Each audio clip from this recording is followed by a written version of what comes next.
BNP সরকার কাজ করছে না, তারা পড়ে আছে হামের টিকা নিয়ে। Yes mister Sarjis Alam. ফেসবুকে রাজনৈতিক আলোচনা আর এনসিপির বিরোধিতায় নীলা ইসরাফিল বেশ পরিচিত মুখ।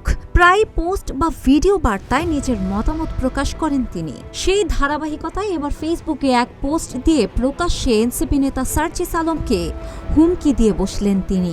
এই দুইজনের দ্বন্দ্ব নতুন কিছু নয়, তবে প্রকাশ্যে এমন হুমকিতে সামাজিক মাধ্যমে সৃষ্টি করেছে ব্যাপক চাঞ্চল্য।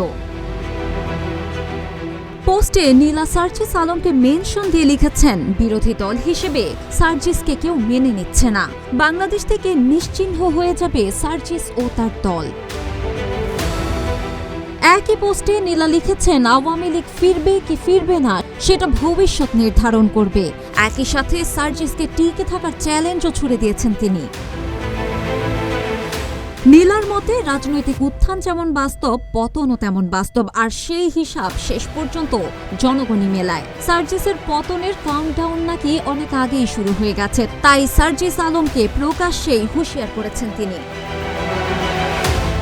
সার্জিসই প্রথম নয়, এর আগে সারওয়ার তুষারের বিরুদ্ধে করা অভিযোগ তুলে প্রায় একইভাবে হুঁশিয়ারি বার্তা দিয়েছিলেন নীলা ইসরাফিল। তবে সার্জিসকে নিয়ে তার পোস্টের পরপরই ফেসবুক গরম হয়েছে সার্জিস নীলা প্রসঙ্গে।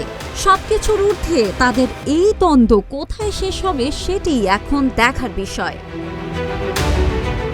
শিলা ইসলাম, গ্রিন টিভি ডিজিটাল।